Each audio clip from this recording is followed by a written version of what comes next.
I'm Frank Garza, and welcome to Here and Abroad, a podcast that follows the U.S. men's national team and their player pool across Europe, MLS, or wherever else they play their club football. On today's show, we're going to break down the USMNT's recent friendly against Slovenia, and we'll also look ahead to their next window, which will be the Nations League Finals in March. To help me do all of that, I've invited Paul Kennedy to join the show. Paul is the editor-in-chief and general manager of Soccer America. He began writing for Soccer America in 1974 and has been its editor since 1985. He started writing on soccer for France Football in 1978 and has been on its Ballon d'Or jury since 2007. He resides in Albany, California, where Soccer America was founded in 1971. Paul, welcome to the show. Well, thanks for having me. I enjoyed being with you today. Yeah, so I'm really looking forward to getting your thoughts on this Slovenia match, and then looking ahead to the next window. Let's start with the match itself, and I'd just love to hear what stood out to you from the match. What were some of your takeaways? The first thing I'd say is a 1-0 loss to a Slovenian team that had 14 uncapped players is not a great sign for American soccer, no matter what the situation of who was available or who played, and even the fact that it's a January camp relatively early in January, where there was only a limited number of practice sessions beforehand. But January camp has been around for a long time. It served its purpose for a long time. I think now it serves less of a purpose, as the national team today has become pretty settled with a core of players who are not going to be unseated anytime soon, and all those players playing in Europe, and obviously were unavailable for this match. January camp sometimes has had sort of a second role, which is to help along the U23 team, whether it was qualifying or, in this case, the team has qualified now for a couple of years ahead to the Paris Olympics. So the fact that I think 9 underage players who made their debuts, I think 10 players altogether, are eligible for the Olympics this summer. And so from that point of view, the match did serve a purpose of getting to see more of them. The team having had only 2 windows, I believe, of preparation matches since it qualified in 2022. Yeah, I mean, you mentioned all the young players that took place on both sides. I think I was expecting a sloppy game from the U.S. because of the youth and because of all these players being thrown together and not having a lot of time to prepare. I didn't think it was so much a sloppy game, though. They seemed to more or less look like a kind of a Berhalter team out there. They controlled possession most of the match. It was just really they were lacking some finishing on some of the opportunities that they got. But I thought I was kind of surprised that it looked like there was a little bit more team cohesion than I expected on the field, and they were really pushing together for a goal at the end. I mean, what's your thoughts on that? Did you think they looked like, kind of in control of possession, or did you think it was more for the sloppy? period of time around when Slovenia scored relatively late in the first half, and for about 5 or 10 minutes after that. That was the only time where the U.S. looked like it was going to sort of lose control of the match. Yes, I think they had decent possession. At the same time, they had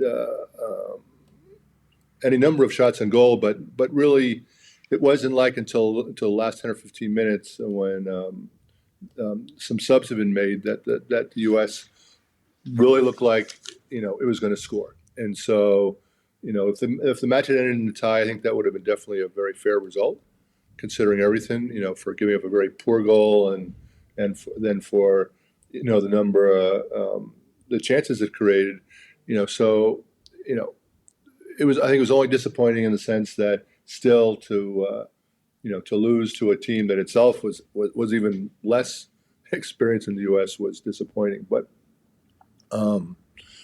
I think the other thing is that it's hard to take a lot away from the game because, except for the fact that it was experience for the U23 players, Very few of those players in the immediate future are really going to have a national team future. I could see, if we look ahead to the March window where you have the CONCACAF Nations League semifinals and final, maybe two guys that played on Saturday would be called up. I think Miles Robinson's still in the picture. Um, uh, I think DeJuan Jones might get called up depending upon what Greg Berhalter does about dealing with Sergiño Dest's suspension. Yeah.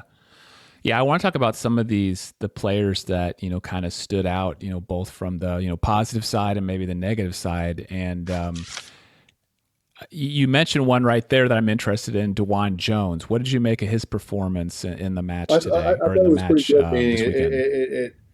it sort of confirmed what we saw from him last year with the national team, and what we've seen from him for a couple of years now with the New England Revolution. He gets up and down. He's relatively decent in possession. Um, he can show he can cover defensively quite well. So from that point of view, he showed what he's done before, which to me is what a player of his now experience of 8 or 9 caps somewhere around there is going to need to show. Yeah. He's a player that's continued to impress me. I think I wasn't expecting much last year when he started getting called into camps, but I'm impressed with his athleticism. He looks like one of the best athletes on the field. Like you said, he gets up and down with ease. I think he can like improve on his, kind of playing the final third around like his crosses into the box and things of that nature. But I think he's firmly in the competition for that, backup, left back role that kind of Christopher Lund is kind of in the picture with. I mean, do you think he can contend for Yeah, that yes, and role? I think also the fact that in the second half, when John Tolkin came in at left back, Jones moved to right back. The point being that I think Berhalter wanted to see him at right back because, to some degree, that's what he needs to decide: is does he bring in a second, or in this case, a third right back, um, like a Brian Reynolds, who's also U23 eligible for the March window? Does he bring in two, and then does he, if he brings in an extra outside back, a fifth right back, I think DeJuan Jones will be the likely choice. Again, with all MLS players, we're dealing with the fact that they will have just started their MLS season, have not played a lot of games. So from that point of view, that's going to be a factor that Greg Berhalter will keep in mind as he picks his team. Yeah. Yeah, that's a good point. I didn't realize he had that versatility to play on either side. And I think that'll I help mean, he's a his case out a right-footed lot. left back to begin with, so I Yeah. think the question always has been why doesn't he just play him at right back? And I think that's been an issue at New England too. Of why don't they just stick him on the right side? So who are some of the other players that stood out to you from the match? I think as far as from the U23 point of view, I thought Diego Luna played pretty well. He created probably was involved in creating the best chance of the first half that Bernard Kamungo Yeah, absolutely. didn't put away. But he this was his first cap. He was not with the U23s last fall. He did have a great fall with Real Salt Lake. So from that point of view, I think he was a player who needed to show that he's going to be in the picture for the U23s, and definitely confirmed that. I think Esmir Baraturovic, was sort of the revelation only because most people haven't seen him. He's only 18. Was with the Revs playing some, not that much last season in his second year. Did well with the U23s last fall, but really came on in the half hour he had in the game, especially later in the game, and created a number of chances for himself or I think there's one play where he fed it to Jones, who played it in the box where Tolkien missed one of his two chances. But he's only 18. He's eligible for both the Olympics this summer and for the LA Olympics, 4 years from now. So, he's a player, probably a player to watch, and stood out. Um, Again, a little bit. It's going to be a question of not only did what we see from the game, but what did Greg Berhalter and his staff see from the camp. They also had a closed door friendly against River Plate, so all that stuff we obviously didn't see what they saw. So I do know from some of the comments that the staff was impressed with Josh Atencio of Seattle. I thought he did okay.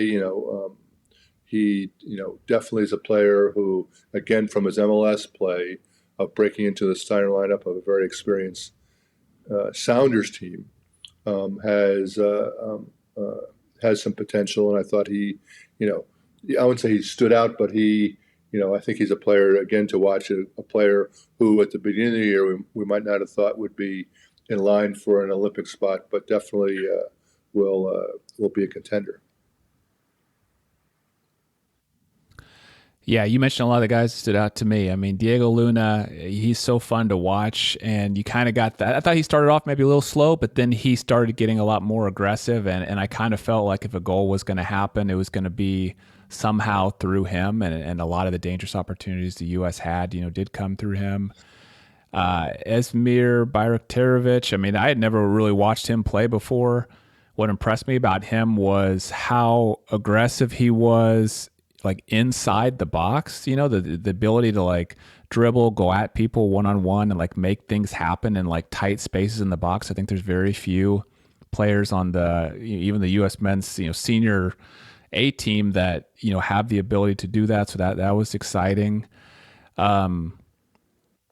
Yeah, it was really exciting to watch those guys. What about some of the players that maybe didn't seize the opportunity, or maybe whose stock is going to go down a little bit because of this match? I think a little bit the tough thing is that you had a couple players who got a cap who you probably never thought a year or two ago would ever be in the picture, and you would imagine even if they had done okay, probably won't be in the picture in the future, and that would be players like Brian White, who didn't show much, but even his replacement, Duncan McGuire, didn't show much. I thought Sean Sawatsky was a little bit surprised to start at center back. There were a number of other options. Played the whole 90 minutes. The center backs are usually going to play that as they, use other positions to make subs. I thought he, struggled at times. Patrick Schulte in goal was, great for Columbus in the MLS playoffs, and although he did look, he could have done better on the Slovenia goal. He could have been a little quicker, probably. I think there was one other play where there was a cross in the middle that he sort of struggled with, but right now he's definitely in the picture for the goalkeeper position on the Olympic team, and I think the problem a little bit for the staff is they don't know who's going to be available in the summer. They don't know what clubs will release players. They also don't know where, in some cases, where those players will be during the summer. So that puts the situation in goal quite up in the air, just like any number of positions. But I think Schulte right now would still be a candidate to make the team and possibly start. What do you think about Aiden Morris's performance? I mean, he's another guy that went the full 90 minutes. He's a guy you see him do so well in MLS. You hear so much about how he has the potential to, be maybe a future star for the U.S. men's national team. I really haven't seen him make much of an impact in the matches he's played so far. I mean, I thought he was, I'd see him around kind of cleaning up some loose balls and whatnot throughout the game, but didn't seem to have much of an impact to me. I mean, but what was your take I agree on with Aiden Morris's performance? Last year he was with the Gold Cup team for the part of the tournament. Did okay, but I think that sort of to follow up what you said is the key for a midfielder like that is to put his stamp on the game. and he's, I've yet to see them say him do that. Obviously, in MLS, it's totally different. There's a lot more time, a lot more space in midfield. He also has playing next to one of the MLS's best midfielders in Darlington Nagbe, so he has that. But I think in this case, playing for the U.S., where he has players of equal ability or equal experience. All three midfielders were uncapped, or the other two midfielders were uncapped going into the game. Where he really, you know, he could have done more. Yeah. Yeah. Well, yeah. We'll see. He'll I'm sure keep having some opportunities to prove himself. Let's look ahead to the USMNT's next window. It's the Nations League Finals in March. They'll play Jamaica in the semifinal there. So we have about 2 months until that match happens. What are some of the storylines you'll be following over these 2 months between now and then? I would say on the whole, well, the roster's pretty solid. When I say solid, it's pretty much set. At the same time, the lineup is too. So a lot of it's going to be issue of health, and then of form. I would say so far this year, you had a lot of players on the team who have moved to new clubs. On the whole, most of them actually have done well in their new situations, either in terms of how they've played or they've moved to a new club, which is sort of a higher level, a more competitive, a bigger, more intense environment, and may not have, dominated, but have moved up in that sense. Obviously you have Christian Pulisic playing very well at Milan, Weston McKennie surprising a lot of people to how well he's done this season at Juventus after being sent out on loan last winter. But there are still any number of positions where things are up in the air. You have any number of players are up in the air. I mean, obviously, we'll see in the next week what happens to Gio Reyna, whether he moves to a new team. He's played, on the whole, quite well for the U.S. in the 6 games this fall. But obviously for Dortmund, he's played very, very little, and clearly does not fit in their picture, and he wants out. So what happens there is going to be important for his future, long term, and obviously for the national team too. In terms of this, it would be very unlikely to see Tyler Adams back in the team by March. He was probably back at Bournemouth at the beginning of March, but it would be hard to see him,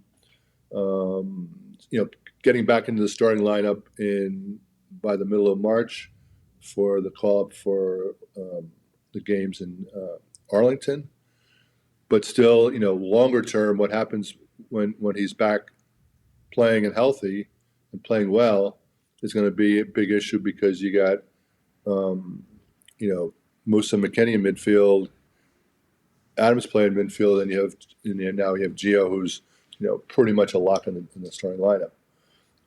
To me, the questions are probably a little bit at center back. You have in the last window in November against Trinidad, Berhalter stuck with Cameron Carter-Vickers and Tim Ream for both games. Chris Richards seemed to have moved ahead and taken a starting job, having played very well in the Nations League semifinals and final in Las Vegas last year. At that time, he wasn't playing much at all for Crystal Palace. He's now starting regularly, although he's starting in midfield, and the team is doing poorly. But the fact that he's playing and starting in the Premier League, is going to be a big factor.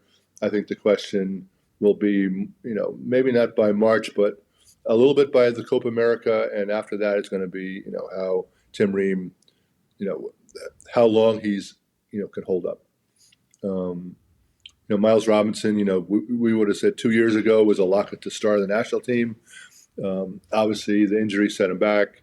I don't think he's a starter right now, but to some degree, that's, to me, is probably the most unsettled position. the center back also because it isn't like there are a lot of players competing to take the spots of the four players I mentioned. You have Mark McKenzie, Austin Trusty, really no one on the U23s at center back.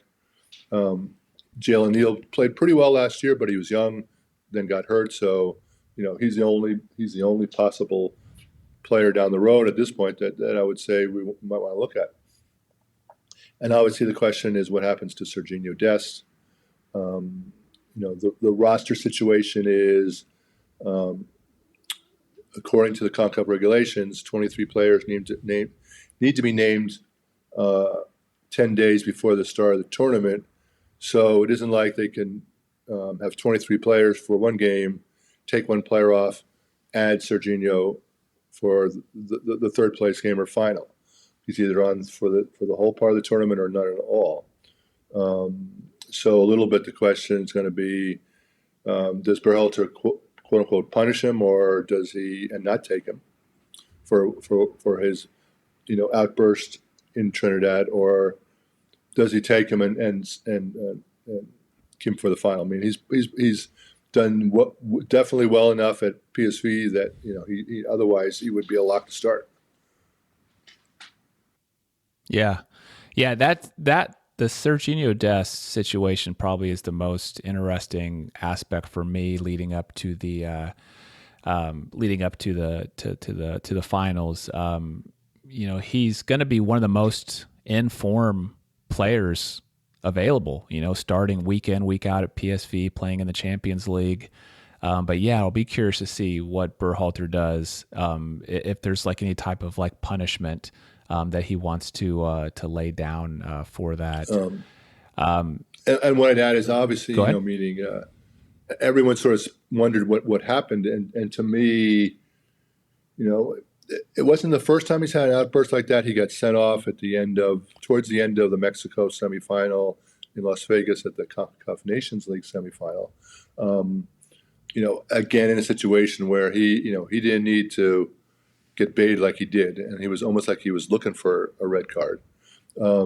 So, from that point of view, he now has a history of of letting things get to him. But also, I think the question is, it was so over the top in what he did, of so overly upset over what was a minor thing, which was a call not getting called, getting going his way, then a ball going out of bounds. That you wonder if something else was going on, and that's something that obviously the staff will and Greg will spend time talking with him, and also he's obviously at PSG where Ernie Stewart is in charge of the soccer operation there, and Ernie Stewart was the former sporting director of the federation, Greg's former boss. So he'll obviously be able to provide him insight into how Serginho's doing. Yeah, that's a good point. Yeah, you do kind of get the feeling of like you almost kind of hope the staff sat him down and said, "Hey, Serginho, what's going on, man?" Because yeah, it does seem like something is going on to kind of change this behavior. Because you didn't see any of that, for a long time, and then in the last, what was it, 6 months or so of the Yeah. year, it happened several times. Yeah, So I mean, it's weird. let me ask you about one other. Let me ask you about one other kind of thing I'll be keeping an eye on, and that's this striker position. So I seem to hear when I talk with people about the U.S. striker, and then I kind of listen to debates about it. There kind of seems to be two camps, and one is that Balogun is firmly entrenched as the starter, and he's so far ahead of Pepe that there's really nothing to debate. And then there's this other camp that says, well, maybe Pepe has caught up to him because he's been scoring, so many goals, and his performance in terms of productivity has been better for the U.S. as of late. I mean, where do you stand in that? In that position battle between Balogun and Pepe? Do you think there's much of a battle there? Not really, in the sense of meaning, Balogun with the U.S. and even Balogun and Monaco, even though everyone was talking about how he hasn't been scoring a lot of goals, is is still I would say, a much more complete center forward than Pepe is, although Pepe has shown now with the U.S. in the last year, time and time again, and also with PSV, that if you want someone and need someone to finish a chance, he'll do it for you. So I think in terms of unless Pepe took over a starting job at PSV and was scoring like he scored in his limited time with PSV and off the bench with the U.S., I still think it's Balogun 1, Pepe 2, and 4 or 5 other guys, even if a lot of them are now scoring in Europe, far down the list. Yeah. Okay. That's fair enough. Well, thank you, Paul, so much for being on the show. I'll make sure and put links in the show notes to your X account, which is at PKEDIT, Yes.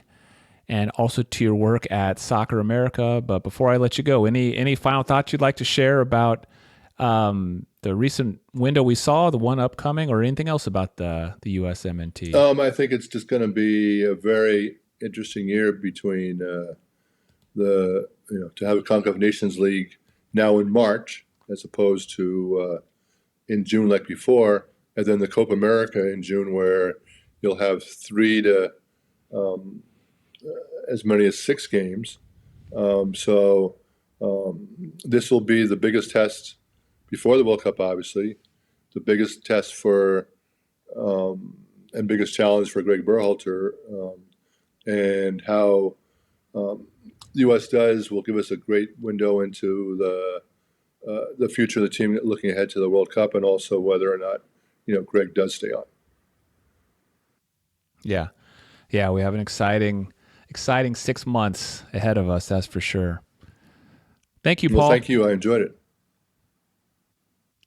And thanks to everyone for listening to Here and Abroad. If you enjoyed the episode, please share it with a fellow USMNT fan. I'm Frank Garza. You can follow me on X at FrankGarza007, and I'll be back next week with a new episode.